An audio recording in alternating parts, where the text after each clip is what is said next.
Bebeng? Nasaan ka, anak? Dito po, Nay. Bakit? Alam ka, anak, tiyak kong matutuwa ka sa balita ko ngayon. Dumating na si Budog. Si Budog! Ako, oo. Yung anak nito ring, dito na raw mag-aaral yon. Dito na daw siya mag-aaral. Bakit? Hindi ko alam. Pero bakit parang gulat na gulat ka? Ayaw mo ba? Eh, di ba kaibigan mo yon? Kalaro mo dati? O dati yun. Oh, halika na, tama na, puntahan natin. Hala, di ba kakapunta mo pa lang dun? Kasi nga, nakalimutan ko rin umutang kay Turing. Kaya babalik tayo doon, ha? Tara na. Lo, pwede ba akong sumama? Hindi pwedeng sumama. Magbukas ka ng plato, magbantay ka ng bahay. Tara na, bebe. Ayoko naman makita si Budog eh. Hindi naman ako. Palibasa, paborito niyang anak si Becky. Turing! Ay, Diyos ko. Ito na naman siya. Ano yun, Mars? Ay, nako, andito si Bebeng. Gusto raw makita yung kalaro niya. Oh, hindi naman eh. Ay, oo nga pala. Magkalaro nga pala sila ni Budog. Saglit, tatawagin ko lang, ha? Budog! Budog! Yes po, Nay. Ay, oo, Budog. Si Bebeng. Tatandaan mo yung kalaro mo dati. Siya, sige. Maglaro muna kayo dyan, mga anak. Ha, may pag-uusapan lang kami. Anong pag-uusapan? Ha, basta. Ha? Bebeng, purpurin kayo? Ikaw? Pangit ka pa rin? Grabe ka. At least marami akong laruan. Oo, ang dami mong laruan eh. Pero marami ka ring bagsak na subject. Kasi kayo, kaya hindi kayo nabibilhan ng mama mo ng ganito. Eh, anong tawag mo dito? Na, marami pa rin akong laruan. Yung mga laruan na tumutunog. Ako rin naman may laruang tumutunog. Nakikita mo to? Oo, di naman ako bulag. Di naman tumutunog yan eh. Bukan ko? O, di ba tumutunog? Mama! Ay, oh, anak. Bakit ka umiiyak? Kasi po natuwa lang si Budog sa pagkikita namin. Tawag po dyan Tears of Joy. Tears of joy. Naku, anak. Miss na miss mo pala si Bebeng, ha? O, teka na. Pasok na tayo. Babay manang Turing. Babay Budog. Teka, Bebeng, sabihin mo nga. Ikaw bang may gawa nun kay Budog? Ay, naitignan mo si Uncle Edo. May bagong new phone, no? Ha? Bago na nga, new pa. Paring Edong. Alam mo kung saan ko nakuha ito na? Tatanong mo yan. Sa link na nasa bayo ko, nanalo ako. Talaga ba? Nanalo talaga siya? Pero ang advance niya mag-isip para sumagot ng gano'n. Hindi ko pa naman tinatanong eh. Andyan ka pa pala. Mamanda ka sa akin, Bebeng.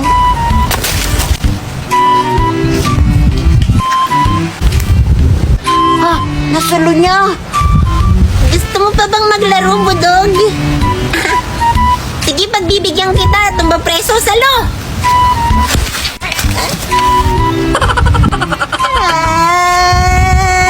Ano, Bebeng? Ba't mo ginawa yun? Siya kasi nauna eh. Takbo. Ang New Year's resolution ko? Hindi na ako magsisinungaling. Bebeng, ikaw ba kumuha ng chocolate ko? Hindi ako Hindi nga ako mahilig sa chocolate eh. Hindi raw siya. Halata naman eh.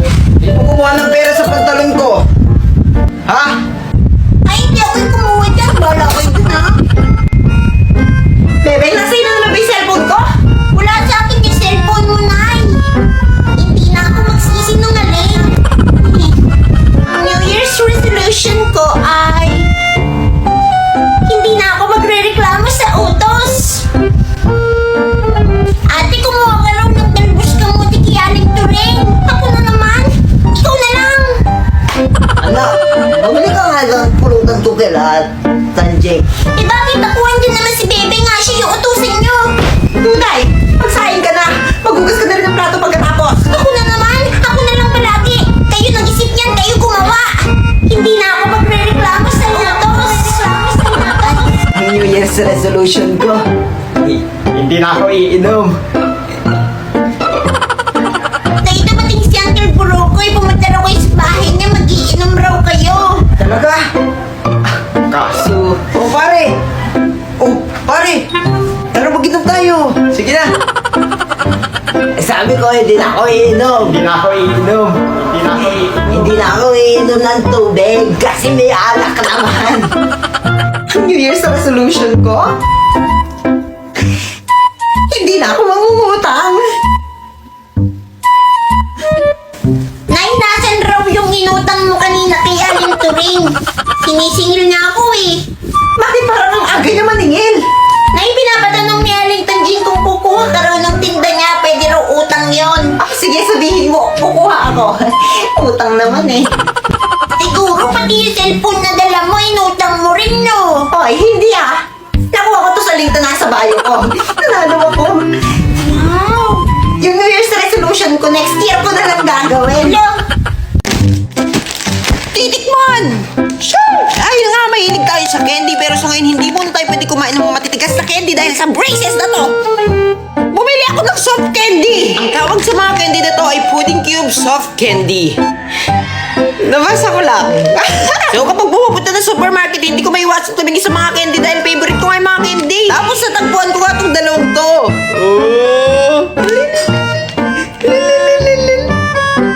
So meron tayo ditong grapes na pudding cube at meron tayong strawberry. Ano gagawin? Titikman! Siyempre, di mo mawala ang pag-rate at pag-judge natin sa dalawang to dahil judgmental tayo. Kung napapansin niyo itong isang to, nagilitan ko na pero hindi ko pa siya natikman.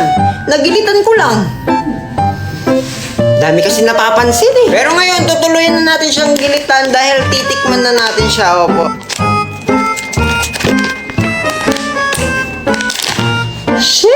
At syempre para fair, gigilitan na rin natin tong isa.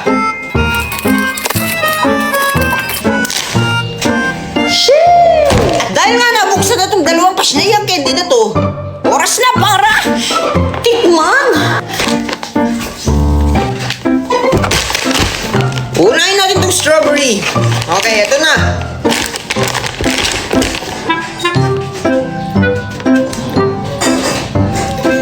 Ang hirap kagatin.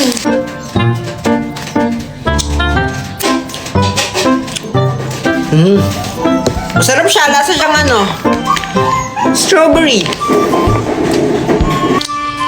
Nahihirapan pa rin ako kagatin siya pero ang rate ko sa strawberry na pudding cube soft candy na to ay 9/10. Masarap siya pero hindi ko pa rin siya makagat ng tuluyan. Grabe naman ng braces na to. Sunod itong grapes.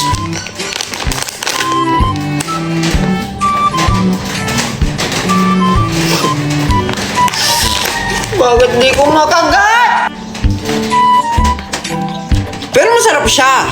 Lasa siyang ano, grapes. So, ang rate ko dito sa grapes pudding cube ay 9/10 kasi masarap pa rin yung lasa niya. Sisip-sipin! Babe, barbecue ka talaga. Ha? Bakit? Eh kasi, ikaw ang bibi ko. Ma'am, ito na po yung Mang Inasal Pork Barbecue nyo with your refreshing Sprite. Ang lambot. Babe, alam mo, ang pagmamahal ko sa'yo ay parang Sprite. Bakit? Eh kasi masarap at refreshing.